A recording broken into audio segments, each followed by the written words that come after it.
Alright guys, like I said, here we are back again, and I'm turned around and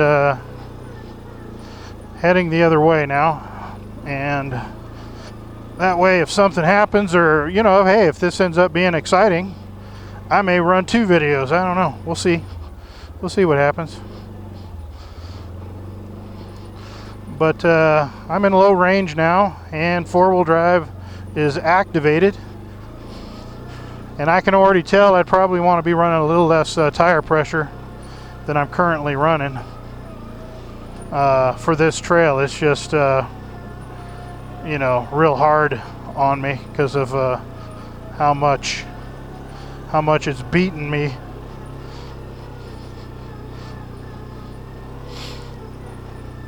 But let's see, side hill it. This quad is really stable now. These new tires are most excellent. I wonder if I could get the drone up in the air and stay above these trees without crashing. Ooh man, this is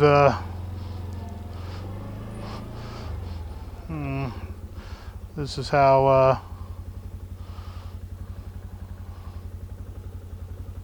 probably not. It's just not worth it.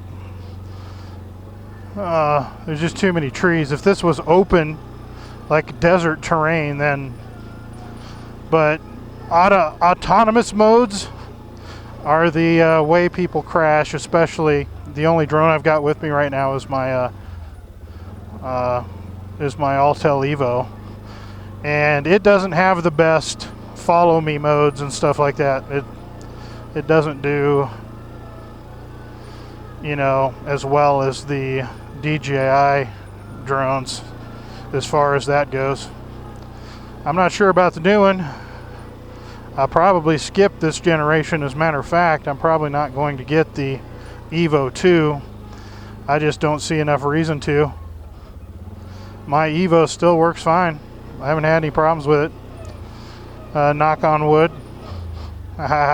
knock on wood. So yeah, this looks a little hairy here. Woo, man, look at that. Boy, it didn't look that hairy coming down, did it? Yikes. Boy, this is going to be a bucking bronco here. Woo! Got over it. I just puckered up, tightened up my finster, and just got over it. But this kind of trail right here is what this quad is built for. I mean, what I built it for. It's got full skid plates. I got like a $600 worth of skid plates on this thing, and this is why, trails like this. And yeah, that way if you hit the bottom of the quad, you don't have to worry about tearing something up, or at least quite a bit less likely to tear something up anyway. There is a spot up here that's going to be a little bit gnarly. If I remember right, there was like right when you first start heading down the descent, there was that pretty steep off-camber spot. Shouldn't be any big deal though.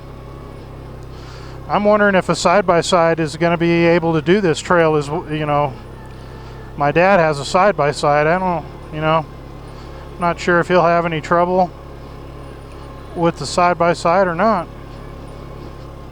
I guess the only way to find out is to try it. Yeah, let me see. Is it coming up? Well, this is pretty gnarly. Yeah, we're just clawing our way back out of here, huh? Oh yeah, we made it back to the wooder. So, oh man, there was a squirrel. Look at that big old squirrel. That looked like one of them kaibab squirrels, but I don't see how it could be, because they're only in Kaibab National Forest, from what I understand. Alright guys, give me 1 second. I'm going to take a restroom break. This thing is, this trail is knocking my gizzard loose, so give me 1 second here to... Alright guys, we are back. And now we're in high range here. Kicked out the 4-wheel drive and see if we can use momentum. A little momentum to get us out of here. See how that works out for us. Going to use a little momentum. Let's see here.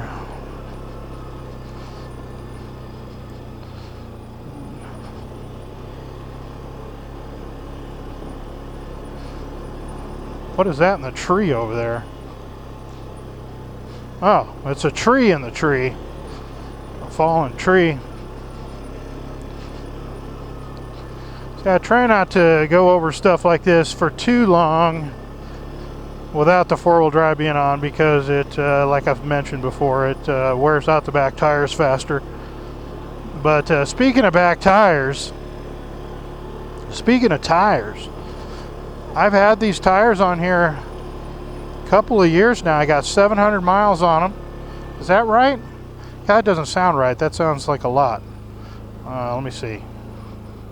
Because I marked it when I got it. Hold on, let me see. I don't want to give wrong information. Yeah, I've got okay, I was right. I've got 700 miles on these tires.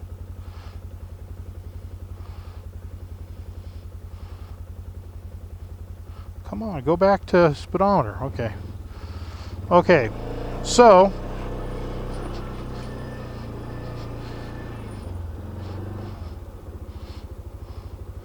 let's see, hard left is what I'm looking to do. Yeah, it looks like you can go that way if you wanted to, but hard left. Alright. But anyway, 700 miles on them, and they still look really good. These are not radial tires. They're not the latest, greatest radial tires. These are the Tusk branded tires from Rocky Mountain ATV, and I've had pretty good luck with them. I haven't had any trouble with them so far. The only thing that I would say is bad is that if you let your ATV sit for any length of time, your tire will get a flat spot on it. And it disappears, you know, once you start riding, you know, like maybe after the first 5 miles or something like that, that flat spot will go away and your tires will become round again. But I think that's pretty typical for non-radial tires. You know, when the, you know, as a tire sits, it loses a little bit of its air pressure, and these tires are those, you know, so thick, they're like thick like an armadillo hide, you know, and you know, I think once they sit for a long time, they just kind of stay, you know, for a little bit. But hasn't been a problem, you know. Once I get going again, everything becomes round again, which is always good. Is this that spot? Yeah, it's starting to look like it is, huh? Yeah, that might be it. See if we can get up some momentum here. You know, this thing might only be a 450, but it's plenty for me. I haven't had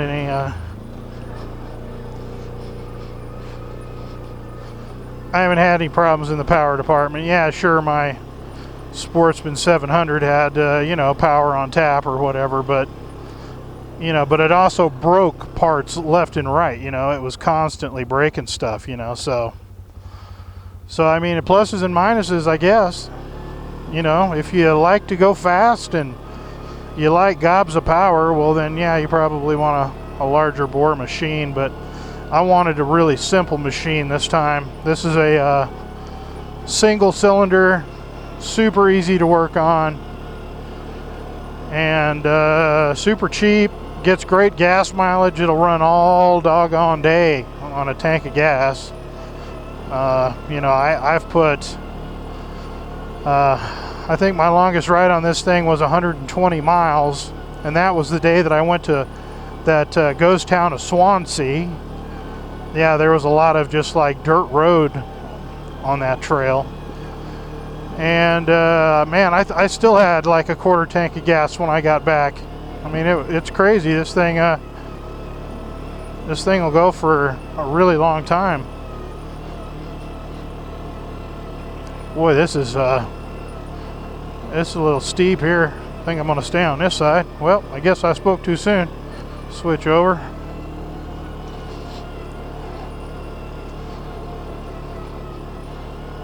Yeah, I haven't never had a problem where I went, man, if this thing just had a little bit more power, I'd have been able to do this or that or whatever. I think this might be it, guys. This might be that off-camber spot. Let me see how we're going to do this here. I could do. Let me pick my line here.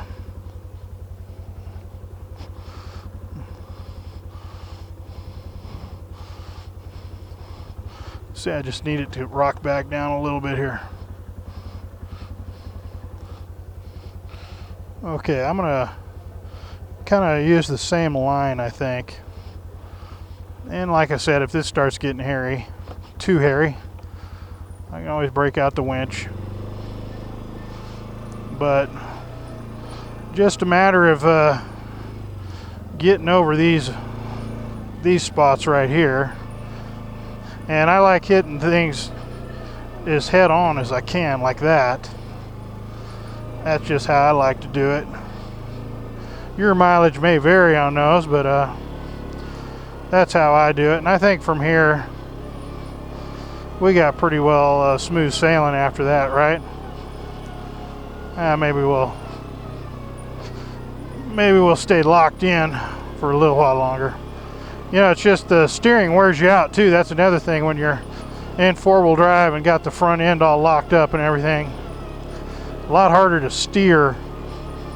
You got to use a lot more effort, you know, because mine is a bare bones unit. I don't have power steering or anything. Oh yeah, here's that 2-foot shelf. Let's take this at the highest point. Watch this thing. This thing will climb this. No problemo. Did you see that? That probably doesn't look like nothing on camera, but now let me see here. Okay, so I'm thinking we're going this way. Let me see what happens. See what the GPS shows if I go this way. Yep, that's correct. Looks like a Toyota Land Cruiser got all the way back here. Got to hand it to him. Most guys would have parked over there where I was, but I think if you come out here and you go farther than the gate, you'll see a lot less people. That's what I'm thinking. So maybe next time, you know, kind of food for thought on that. If you can get past that gate, even though it's you know, a little bit rougher. My trailer can handle some of these ruts, you know, as long as I pick a good line, but I try not to do too much of it.